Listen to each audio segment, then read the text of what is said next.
Last session, the legislature formed a task force to evaluate options to reform and reconstitute the Metropolitan Council, a regional taxing authority, planning agency, and provider of services like sewage, parks, and transportation in the Twin Cities.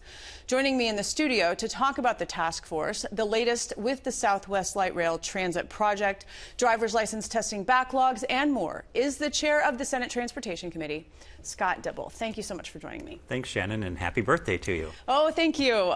The unofficial state Senate Fair opinion poll results indicated that nearly 58% of poll takers think that the Met Council members should be elected rather than appointed. 24% opposed and about 14% were undecided. You are the co-chair with Representative Frank Hornstein of the Metropolitan Governance Task Force, a group charged with determining the future of the Met Council. Is change inevitable? Well, I was glad to see the outcome of the survey. I don't think it's a scientific poll necessarily, but it's a strong indication that people are aware that this is a unit of government, a level of government that probably needs a stronger connection to the public that it serves. Some more accountability, some more transparency, as a way to drive better outcomes. There's been a lot of problems at the Met Council.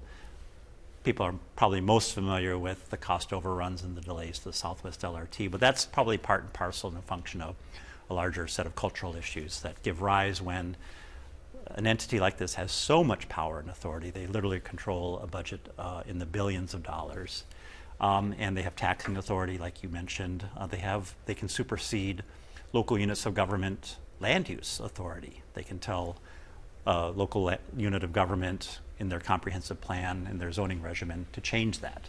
And that's probably, in some analyses, an illegal delegation of authority to a non-elected appointed authority. And people sense that. And this subject has come up time and time and time again over the last 20 plus years. And there have been no less than 7 task forces, blue ribbon commissions, et cetera. Maybe this time's the charm. The legislative mandate is to disallow looking at superficial solutions and really look at fundamental structural reform. And so we really are, I think, trying to do not just the deep dive, but a broad level of engagement with the public and stakeholders who aren't already there to uphold the status quo. And again, like I said, this has come up so often, and we can point to real improvements that are needed. That, yes, I think if this doesn't cause change, we'll just be right back at this same table having this conversation in a year. So something's got to happen. And as you mentioned, the Southwest Light Rail Transit Project is likely the item that most Minnesotans are aware of in terms of cost overruns with the Metropolitan Council. DFL Representative Brad Tapke is planning to introduce legislation that will change the agreement between Hennepin County and the Met Council to deal with paying for the cost overruns. Right now it's 55% Hennepin County, 45% Met Council. So there's the budget shortfall. There's an agreement to try to figure out how to pay for it. There's also a potential settlement with the Cedar Isles condominiums in the Kenilworth corridor. So as this thing continues to go along, how would you like to see the situation resolved? So I'm probably not going to dive into the specifics of Representative Tabke's proposal, and who and how should pay for the damage that's been done to these condominiums by the construction, et cetera. I'll just step back to my response to the previous question. This is what happens when there is an entity that exists in a vacuum and not in conversation and not in deep relationship and not with a level of accountability and transparency with the public and the stakeholders that it serves. This deal that Representative Tabke is looking to remedy was hatched in a basically private conversation held amongst bureaucrats, no elected leaders, and it would purport to control and move hundreds of millions of dollars in public money. Without any sort of an appropriation or deliberative or debate process. And it was just announced in the form of a press release, and it was connected to an apropos of nothing. And of course, it immediately ran into a bunch of criticism and static from various interested parties and stakeholders. These sorts of things shouldn't happen. These kinds of of decisions, especially when we're talking about appropriating hundreds of millions of dollars, whether that's regional sales tax, Hennepin County sales tax, or federal dollars, needs to be subjected to the appropriations process that only can be done through organs of entities, legislative, deliberative bodies that are elected. Moving to another topic. I just went through the process of scheduling a road test for my 16-year-old son, and it was not easy. Appointments within the 30-day window of availability were hard to find and involved repeatedly logging in to try to find anything nearby. Both Minnesota Public Radio and Fox 9 News have reported recently on similar parental frustrations. As you likely remember, the Republican-led Senate in 2020 passed a bill that would allow third parties to offer those road tests to alleviate some of the strain on the system. Considering that there still seems to be some strain, is it time to reconsider an option like that? I think anything and everything should be put on the table. And one of the critiques of that was that these tests will be conducted by the schools that offer the training, and so there's a conflict there. Controlling for those kinds of conflicts, maybe we should look at that. But I will say, though, that I think we should first allow a series of changes that we put in motion this year to play out. Believe it or not, the wait times have improved a lot. We provided more resources. That's the other thing, is we haven't been providing the agency with the resources they need to be responsive to the public. Believe me, I'm aware. I get the calls from frustrated constituents, and we've been pressing the agency hard, but we've also been providing the resources. They come back, as is the story all across the board in a lot of both private and public sector services. Employment has just been really hard. There's just not enough people to put into the jobs that need to be done. So that's part of the problem. The other problem is they just haven't had the infrastructure, the support. The funds that we use to support driver services and vehicle services have been very, very short. And now we've got those resources in place. So I'd like to see what happens with the remainder of this year and into next with those wait times. And I will say we were able to get it done. It was just frustrating.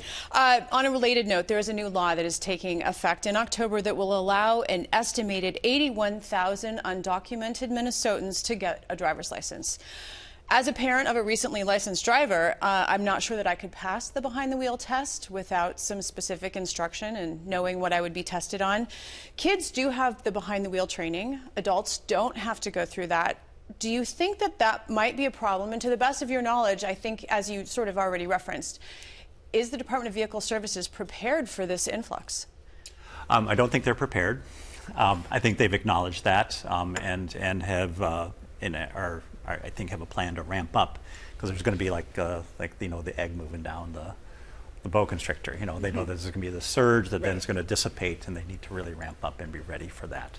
In terms of training, I mean that's the reason we have the road test. So hopefully, I'm glad we have a stringent road test. Make sure, and that's kind of the idea, by the way, behind letting everyone have a driver's license. Make sure everyone who is driving is licensed, has access to insurance, is capable of driving well, et cetera. It's all about the interests of public safety and also making sure that people are able to take care of themselves and their families, et cetera. So we have a just better, more secure community for everyone. So the test will be controlled, but it might create more bottleneck, because then people have to come back and retake the test and retake the test. And so we did put some measures in that if people fail the test, I can't remember X number of times, they have to wait a certain period of time before they come back. The same is true for the written test. The written test is another good control element to make sure that people have the knowledge of the rules of the road, and then of course the written test is the practical skills and the know-how that they can demonstrate. So, yeah, I think it's we're headed for a little bit of a still a bumpy ride, perhaps. But I know we provided the resources, and I know the agency is well aware and is trying to plan for those contingencies. Finally, before we go, the last legislative session provided significant investments in transit and roads and bridges. As you are no doubt preparing for the next legislative session that will be here before we know it, what are maybe one or two priorities that you know that you want to tackle?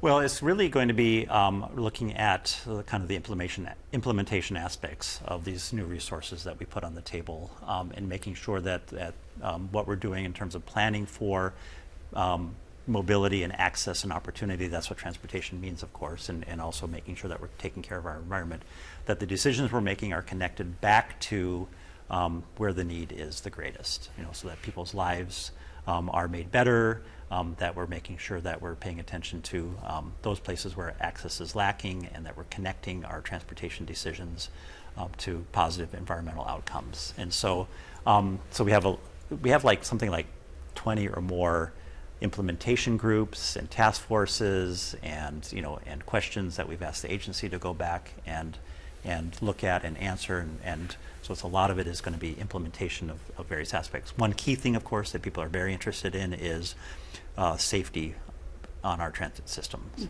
and we provided a surge of money to really try to reset the climate, the environment, and the security and safety that people feel as they're riding transit, especially LRT.